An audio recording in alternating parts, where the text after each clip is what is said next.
Chers frères et sœurs dans le Seigneur, lisons la parole de Dieu telle que contenue dans l'évangile de Matthieu, le chapitre 2, les versets 1 à 12. Matthieu, chapitre 2, les versets 1 à 12. Nous lisons. Jésus étant né à Bethléem, en Judée, au temps du roi Hérode, voici, des mages d'Orient arrivèrent à Jérusalem et dirent, où est le roi des Juifs qui vient de naître? Car nous avons vu son étoile en Orient et nous sommes venus pour l'adorer. Le roi Hérode, ayant appris cela, fut troublé et tout Jérusalem avec lui. Il assembla tous les principaux sacrificateurs et les scribes du peuple, et il s'informa auprès d'eux où devait naître le Christ. Ils lui dirent, à Bethléem, en Judée, car voici ce qui a été écrit par le prophète. Et toi, Bethléem, terre de Juda, tu n'es certes pas la moindre entre les principales villes de Juda, car de toi sortira un chef qui paîtra Israël, mon peuple. Alors, Hérode fit appeler en secret les mages et s'enquit soigneusement auprès d'eux depuis combien de temps l'étoile brillait. Puis il les envoya à Bethléem en disant, allez et prenez des informations exactes sur le petit enfant. Quand vous l'aurez trouvé, faites-le-moi savoir, afin que j'aille aussi moi-même l'adorer. Après avoir entendu le roi, ils partirent, et voici, l'étoile qu'ils avaient vue en Orient marchait devant eux jusqu'à ce qu'étant arrivé au-dessus du lieu où était le petit enfant, elle s'arrêta. Quand ils aperçurent l'étoile, ils furent saisis d'une très grande joie. Ils entrèrent dans la maison, virent le petit enfant avec Marie, sa mère, se prosternèrent et l'adorèrent. Ils ouvrirent ensuite leur trésor et lui offrirent en présent de l'or, de l'encens et de la myrrhe. Puis, divinement avertis en songe de ne pas retourner vers Hérode, ils regagnèrent leur pays par un autre chemin. La parole de Dieu demeure d'éternité en éternité. Prions le Seigneur. Seigneur notre Dieu, nous voici le premier jour, ton jour, pour cette nouvelle année 2015. Viens Seigneur, viens baliser notre chemin. Montre-nous par où nous devons passer pour rester avec toi et avec ton Fils, Jésus-Christ, au nom de qui nous t'avons prié. Amen. Bien-aimés dans le Seigneur, nous voici dans une nouvelle année.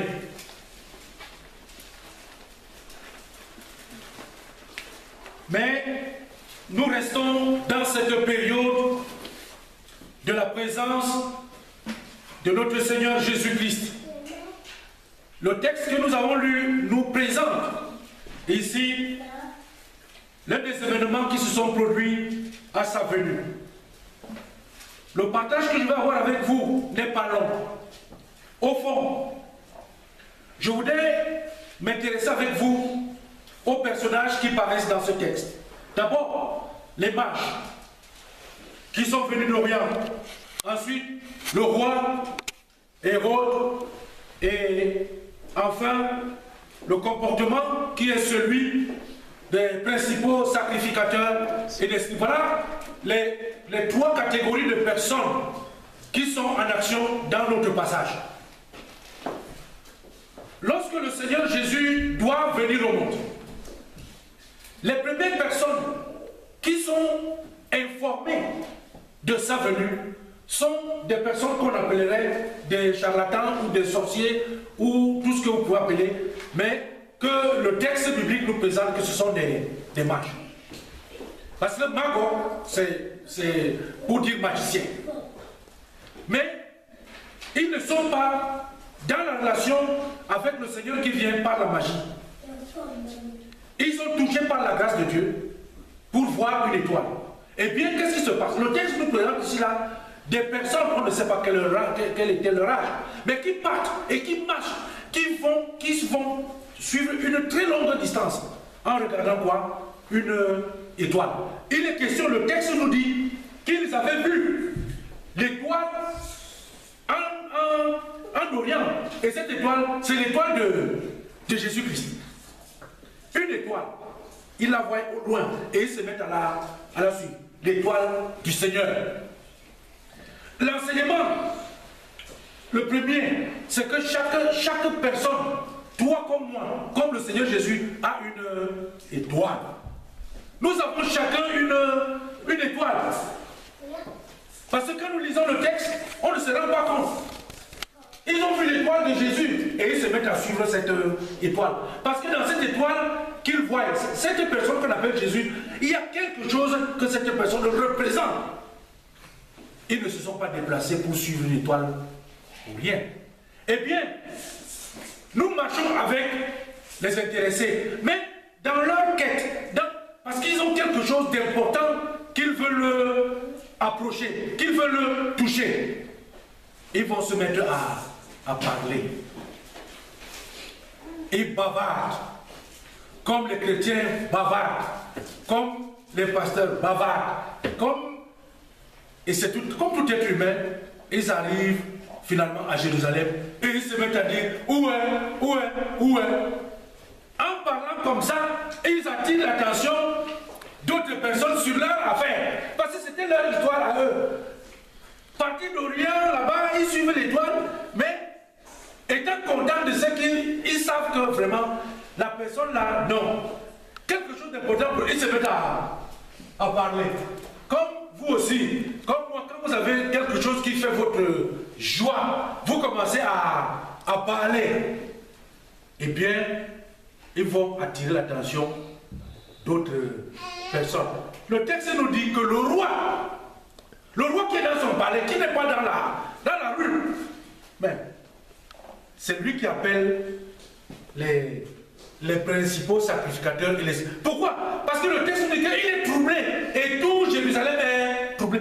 Mais bien aimé dans le Seigneur, ce qu'il faut comprendre, c'est que le peuple juif, le peuple d'Israël, le peuple de Dieu, le peuple choisi, n'est pas au courant de la venue de Jésus à ce moment-là.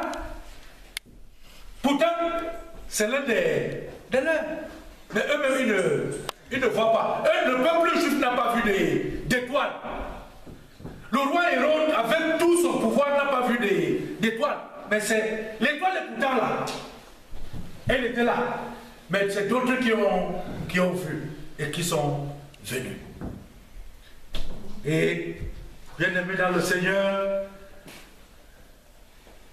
voilà le roi Hérode, maintenant avec les principaux sacrificateurs. Il appelle les sacrificateurs, donc les prêtres juifs.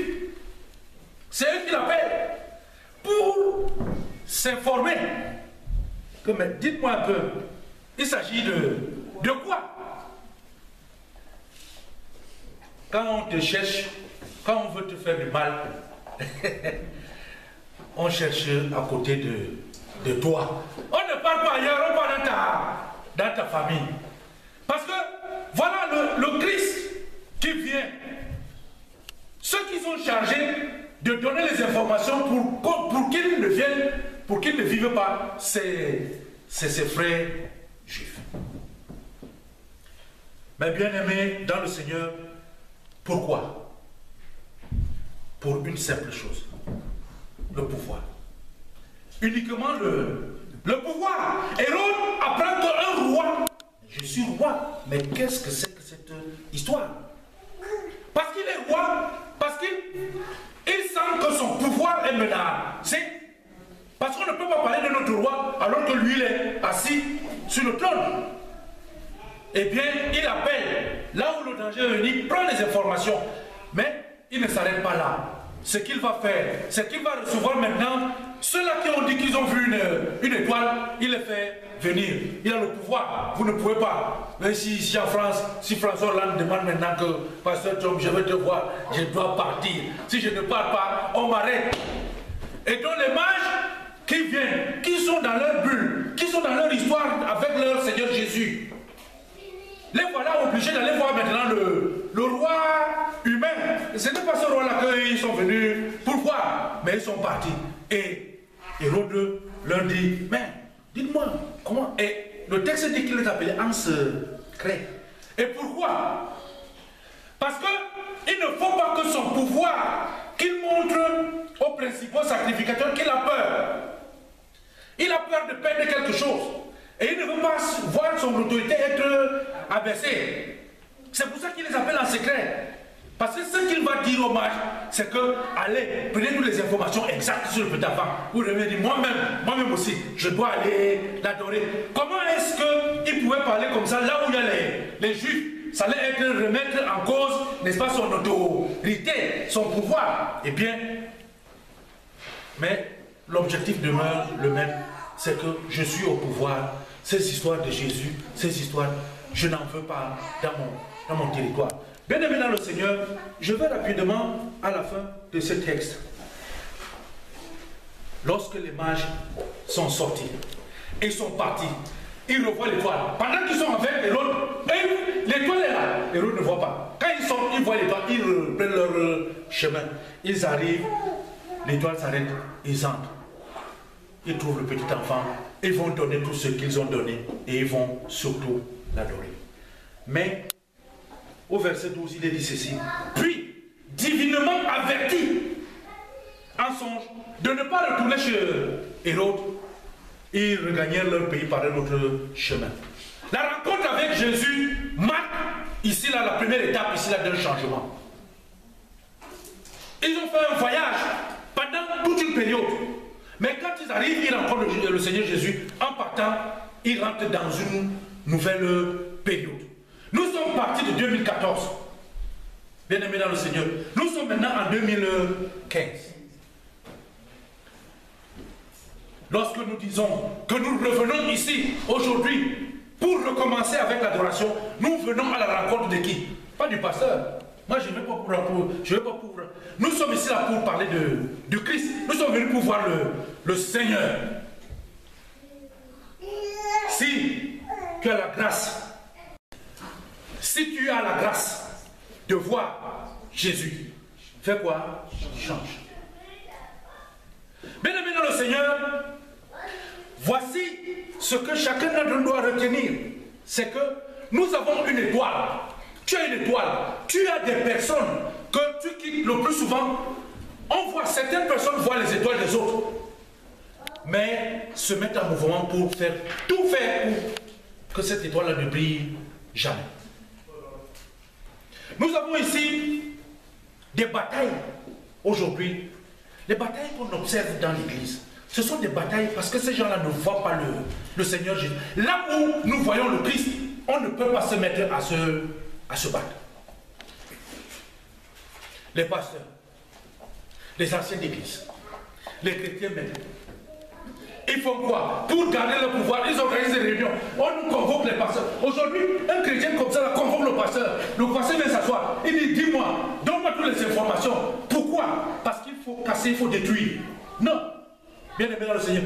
Si tu as la grâce, si tu as cette grâce de voir le Seigneur, parce que Jésus c'est le symbole de l'amour, de la vérité, du pardon, de tout ce qu'on peut imaginer de bien, tu ne peux pas te mettre à te projeter différemment auprès d'un autre. Parce que nous avons quelqu'un qui nous donne ici là, qui nous amène à être des modèles, des exemples. C'est cette étoile que nous recherchons. C'est cette étoile que nous devons garder. C'est cette étoile que nous devons suivre. L'étoile du Seigneur. Être avec le Seigneur Jésus, quand on l'a vu, on change. On ne peut plus repartir dans les habitudes et les manières de faire antérieures. On ne peut pas voir son frère, on dit qu'on va le massacrer. On ne peut pas se retrouver avec une soeur de la foi, on dit qu'on piétine. On ne peut pas voir un pasteur, on dit que toi c'est qui? Non. quand on est en Christ, on est une nouvelle créature. Les choses anciennes sont passées et toutes choses deviennent nouvelles. Change. Si tu as la grâce, à moins que tu n'aies pas vu, mais si tu vois le Seigneur Jésus-Christ, il faut changer. Il faut changer de comportement. Il faut changer de direction. Ne repars plus avec les... Imagine-toi que tu es avec quelqu'un qui tous les jours, son problème c'est de savoir que comment on va faire pour faire du mal à tel autre. La personne là ne doit plus être ton ami. Parce que le Seigneur Jésus te dit, non, il ne faut pas avoir de la haine pour le prochain. Il te dit que celui qui t'aime, il faut que toi tu l'aimes. C'est pas facile. Ce n'est pas évident d'aimer celui qui vous aime. Parce que si on te dit, tu vois quelqu'un qui fabrique tous les jours, qui veut te couper la tête, on te dit aime la personne, tu dis non. On te dit aime, tu dis non. Mais quand tu vois le Seigneur Jésus-Christ, tu fais quoi? Tu changes. Tu ne regardes plus la personne là comme ça, mais tu as pitié de cette personne. Bien-aimé dans le Seigneur, pour 2015, continuons dans cette rencontre avec le Seigneur. Continuons à suivre l'étoile du Seigneur. Mais faisons attention à nos propres étoiles. Ne marche pas comme ça tout simplement parce que tu as une étoile. Toi aussi. Donc il faut faire attention à ce que personne ne couvre ton étoile.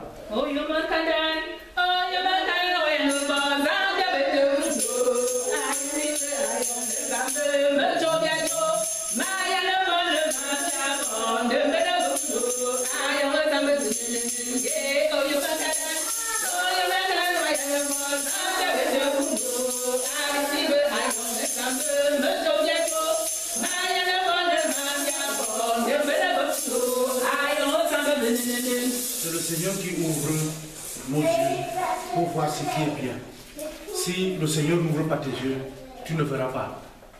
Donc le Seigneur t'ouvre les yeux pour te dire, voici ton prochain. Voilà, son étoile est là. Fais en sorte à ce que celui qui veut se mettre avec toi pour tuer cette étoile-là, il faut, la personne là, tu fais comment? Tu changes de route, tu t'en vas ailleurs. N'entrez jamais dans le complot pour aller tuer l'étoile de quelqu'un d'autre. Si tu as la grâce de voir Jésus, change. Que le Seigneur lui-même vous bénisse tout au long de cette année 2015 dans le changement. Amen. Éternel, notre Dieu, notre bon Père Céleste, nous te disons merci une fois de plus pour le message reçu ce jour. Tel que nous sommes éternels, ce message, nous ne le retiendrons pas. C'est pour cela que nous demandons la présence de ton Esprit Saint en nous, afin que lui seul fasse fructifier ce message en nous, qui nous permette de le transmettre aux autres pour leur édification, et aussi éternel à celui qui nous a transmis ton message, pour qu'il reste en lui comme une source de vie, une source d'épanouissement. Et surtout, éternel, permets-nous en ce moment de continuer à souhaiter la bienvenue à notre Sauveur et Maître. C'est en son nom que nous avons prié. Amen.